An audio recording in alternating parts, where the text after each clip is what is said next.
Nothing ever ends. We're gonna see how well I can speak at the moment because my voice is pretty hoarse and sore. But I want to express this, just dovetailing with everything else that's been coming up. Nothing ever ends. The ending of things is itself an illusion. It's not even true in this dimension.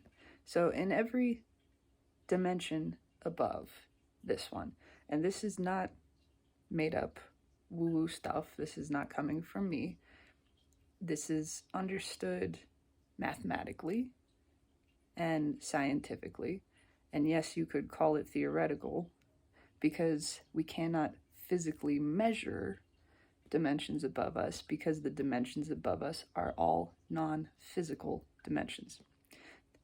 They are in fact dimensions of consciousness, because that's what all of this is. We are consciousness playing a game. And as consciousness, we cannot ever go outside of ourselves. There is nothing else. So every dimension that we are exploring is a dimension of self. We are exploring the self. We are on a perpetual, incredible, magical journey of continuous and evolving self-discovery, self-knowledge, self-experience. And that self, which we are experiencing and discovering more and more, is consciousness, is pure being, pure awareness. That is what we are. And so every dimension is a dimension of consciousness, including this one, including this third, fourth dimensional arena in which we are playing. This dimension, which we sometimes refer to this space as time, space, reality, could perhaps more accurately or playfully be designated as cycle space, as the direct experience of now and here. But it is this realm in which the illusion of physicality is able to exist, the illusion of end, the illusion of separation, the illusion of boundary. Because you see, consciousness and every dimension of it ultimately is boundless. It is infinite. It is unbounded. But when you are a boundless thing, how do you get to the space outside of yourself so that you might see yourself? If you are the sun, how do you see yourself? How do you truly experience yourself in the full glory of your being? You can't really get out of your own perspective, right? So what you need is a mirror. That's the only way you can see yourself, right? I mean, it's demonstrated here in this reality. You can't pluck your own eyeballs out of your skull and twist back around and go, oh, that's me. There I am. That's what I am. You have to have a mirror. And before the mirror, guess what? There's the idea of a mirror. There's the imagination of reflection. And now by looking at this reflection, we have the illusion of being able to step outside of the self and look at the self. And we also, because of that illusion, have this sort of perspective that we can be outside the self. We have now this imagined space, which is imagined to be, perceived to be outside of. And because it is perceived to be outside of, it is perceived to be separate from. Because it is perceived as separate, we then, you following this, we then perceive that there is an end somewhere. There is some place that one thing ends, this thing which I am looking at, and in another space in which I begin, or vice versa. But all of this is a very clever illusion. In fact, quite literally a trick of light and mirrors. It is a trick of the eye, a trick of the inner eye, as well as the physical ones. And the same thing is true all throughout this realm of existence, this realm of reality. When you look out and you see the horizon, it looks like an end, right? It's kind of, well, that's as far as I can see. That must be as far as it goes. The earth itself, from our perspective down here, from the lower perspective, appears to be flat. It has the appearance of being flat. Certainly there's undulations in the landscape, yeah, but it has the appearance of being flat, right? So much so that it is very, very convincing to a great many people. And this was a thing that ancient humans grappled with as well. There was a time when it appeared the earth was flat, but then we started walking and we realized I'm not reaching that point. That point out there that I perceive as the end, that appears to be the end of this linear plane, it just keeps moving. What's the deal with that? And then as we evolved and walked some more, we began to discover and realize, this plane is bending. That's what a circle is. That's what a sphere is. It is a plane that has warped. It has bent smoothly back around into itself. Excuse me. So we see even the planes of this dimension, which at first glance appear to be flat, appear to be linear in nature, appear to have a beginning and an end, are not so. There is no beginning and end. This is demonstrated, again, at every level of reality. This one is not an exception. It's demonstrated by the earth plane. And you might think, well, I could walk all the way around the earth. I could somehow transit the entire earth, and then I would come back to where I started, and that would be the end. No. Don't you see? You've looped. What you've done is completed a circuit. You've completed a cycle. That's not an end any more than it is the beginning again. Just because you reached the beginning, reached the point where you started, that doesn't make it an end.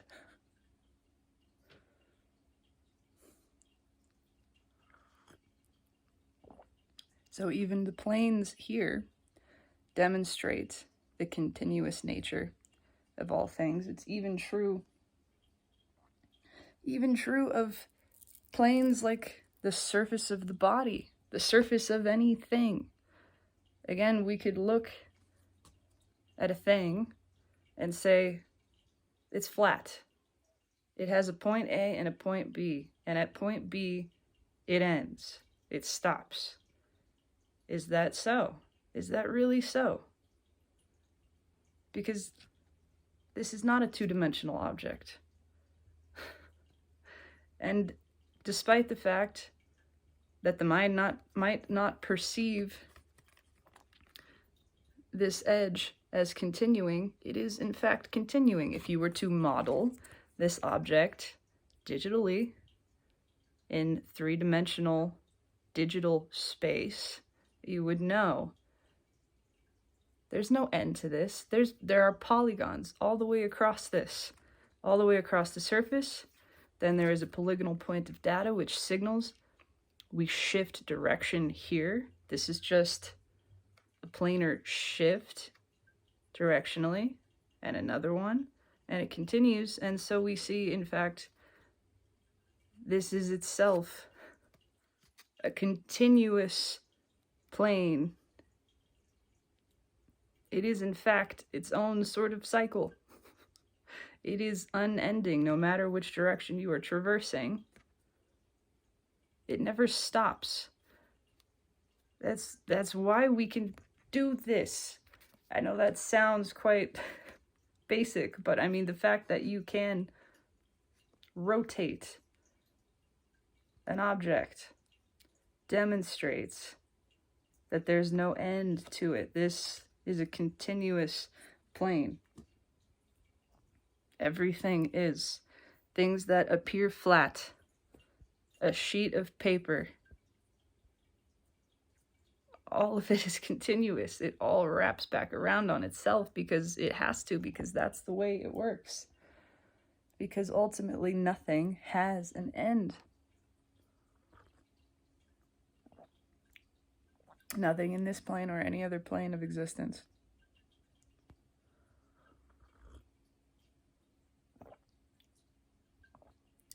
So, just a perspective expanding exercise, because that's really what we're here to do at this moment, at this point in the cycle, in the broader cycles. Oh, another thing, the illusion of separation between things. So we might say, well, this is a separate object from myself. But really, this is a cycle within a cycle. This is a container within a container. That's really how we are perceiving the cyclical nature of things in this dimension, is as a container, because it does operate in that way as well. A cycle itself is a container space. So we can see that everything is sort of self-contained, but that doesn't make it separate from the rest, because we have this broader and broader dimensionality, this broader and broader space in which we are actually all together contained, right? This appears to be separate from my body, right? But together we are in this room. Make it as simple as that. I am with this. I am with this. In this room, we are contained together.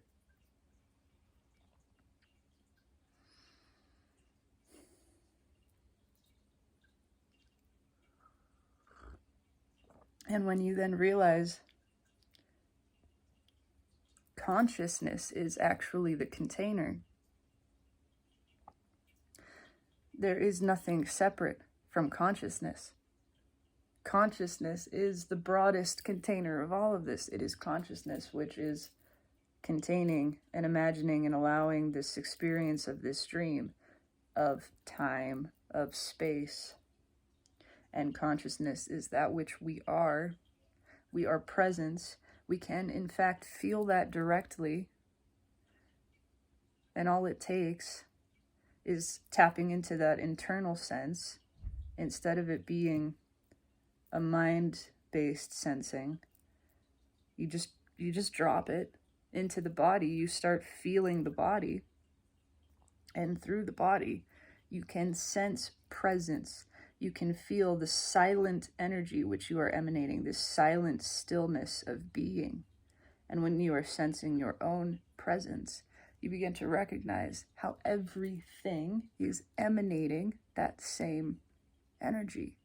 You can feel it. You feel it in a way that is beyond description. Try it right now. Feel that you have presence. feel that you exist. You exist in this space. You know what it's like to be next to somebody, and presence tends to be felt more easily from that which is perceived as a living, animated object. That's very true. So you can practice it that way too. But start with sensing your own presence as this animated thing. Start with feeling that there is life force emanating from you. Feeling your own being, your own presence in space. And then when you are feeling your presence in space, gently, sort of in an unfocused gaze, just sort of cast your eyes around your surroundings and feel the presence of everything. And you will recognize intimately, immediately, it's the same thing. It is the same presence, that which is emanating from you and that which is emanating from everything around you. And in realizing this, you will realize there is no separation. You are the same. Everything is consciousness. Everything is presence. We are here to actively, consciously realize this because we're here to deliberately evolve the species of humanity, and so evolve all of Earth. The mind itself, being a three-dimensional creation, is limited in its perspective. That's why it has created this misunderstanding. It fundamentally misperceives every dimension beyond itself because it perceives incorrectly limit, because it has been taken in by the illusion. It therefore mistakenly imposes that limited perspective, superimposes the concept of limitation upon dimensions above it. There is no limit, and there's no limit here either. So what we are doing by inhabiting consciousness, first by freeing consciousness from the mind, by expanding beyond the mind to the place where we can directly feel and so directly perceive the infinite, eternal nature of all things. We are, in fact, expanding the mind space. We are helping the mind to break free itself from three-dimensional constructs. We are intentionally and actively evolving not just the sort of psychological mind, the theoretical mind space. We are changing the structure of the human brain. This will have a physical effect. That's what I mean by evolution. That's what we are doing. By expanding consciousness, we are expanding the mind. By expanding the mind, we are going to and are actively already. In fact, this is studied, this is documented. Again, not a thing I'm making up. There are real credentialed scientists and doctors who are studying this right now. We are changing the structure of the brain.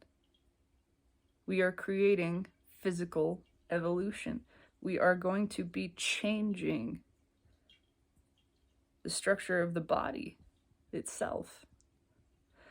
All of this helping the body become something that is actually free of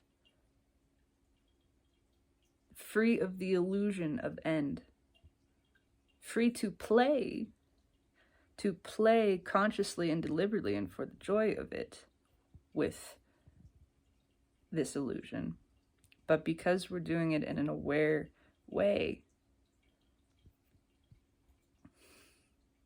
everything is changing. The body itself will become less dense. The brain itself less restrictive. It will grow. It will expand. It will change. We are actually shifting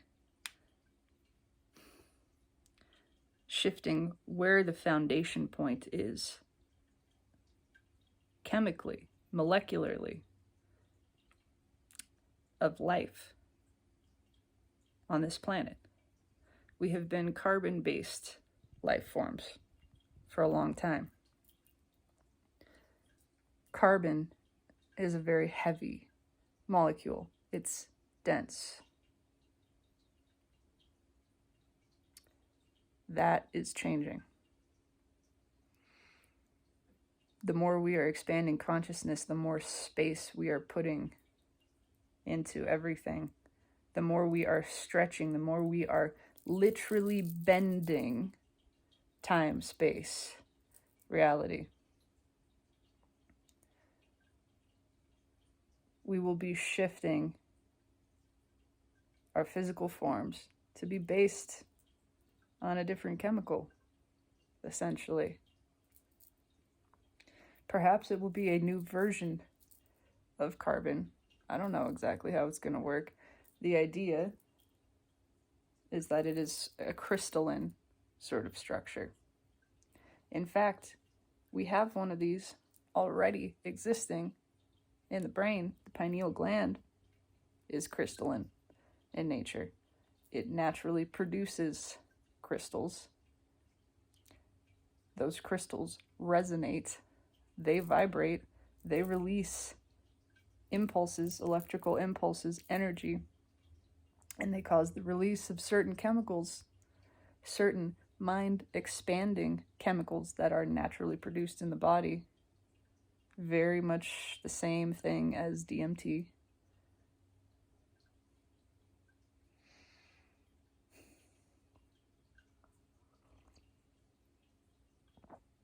So, a very long and rambling sort of way to simply express that nothing has an end. Absolutely nothing has an end. Not any plane in physical dimension, certainly not time, and certainly not life. And when I say life is without end, I mean your life. I don't mean some concept of life that is beyond you. That is you. That concept that so many have of life, of what we are a part of, that's the self. That is the truth of who you are. You are that life. That big, broad, expanded version. You're not this form. You're not the mind. You are not limited to this. When this form ends, your life does not end. And I mean that. Your personal experience of life does not conclude.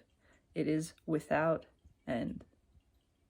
And when this form ends, we all return to that awareness. It's just something that we forget when we choose to incarnate. And that's a part of it. That's a part of the game. It's a part of the illusion of separation, right? But we're getting to the end of that stage. We're getting to the end of that cycle. This part of the game is coming to a close so that we can move on to the next part. Because see, there's not an end to this game either.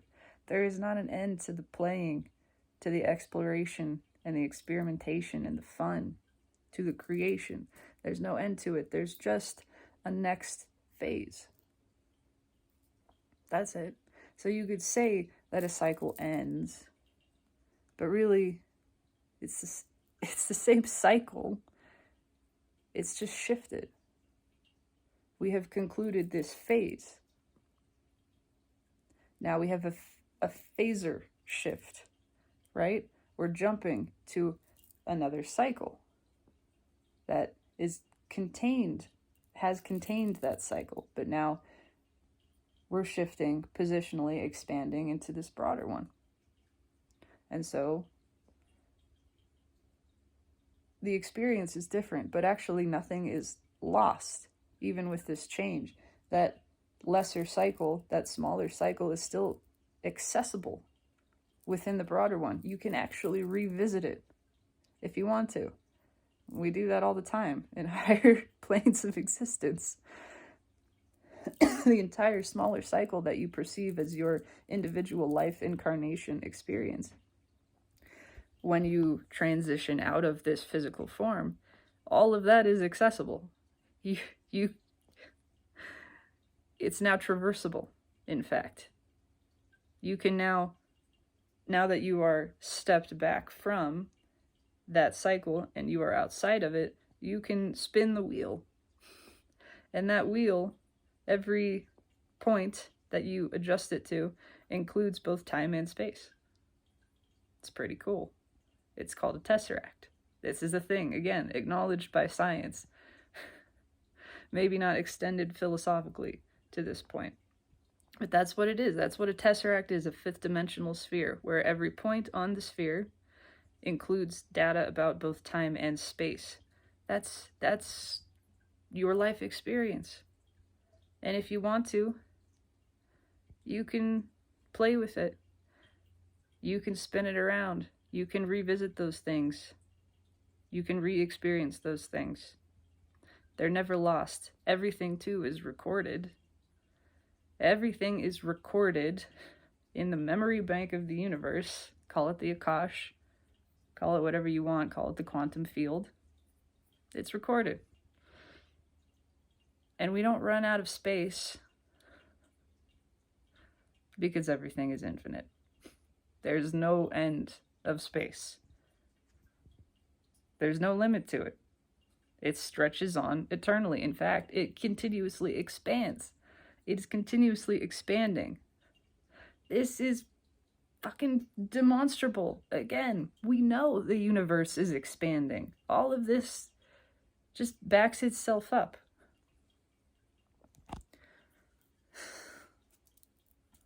Anyway, it's a pretty cool thing to realize that there's no end to anything. There is no end to time. Time is without limit. There is no end to life. There's no end to love. There is no end to joy. There is no end to anything we think there is an end of. There is no end to any of the resources that we consider physical and expendable. They're not. They're not. They are infinite. Everything is infinite. Everything is boundless. How can you waste or use up something that's eternal, that is perpetually renewing, perpetually cycling and recreating? You can't. You can't. So you can't waste either. Waste doesn't exist. You can't waste money. You can't waste time. You cannot waste that which is infinite. You can't waste life. You can't waste love. You just can't. It's not possible.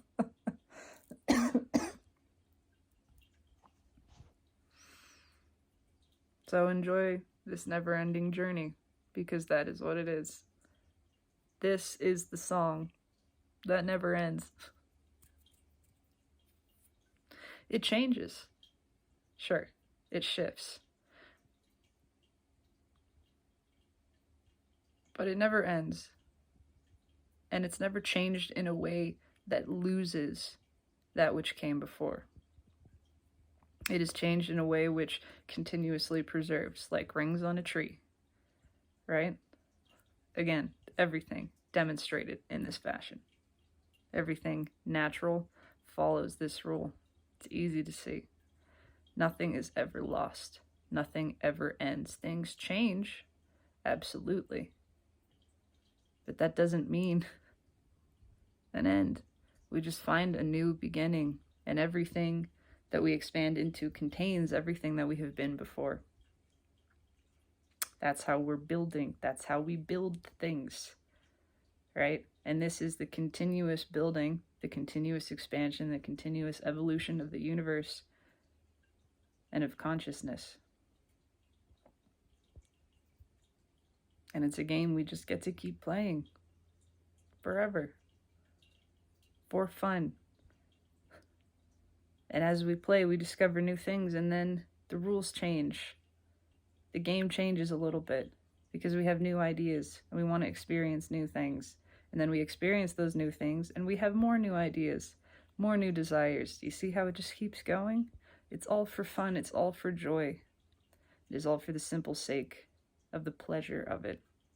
There's nothing so serious going on here. Nothing can be wasted. So just have fun with it.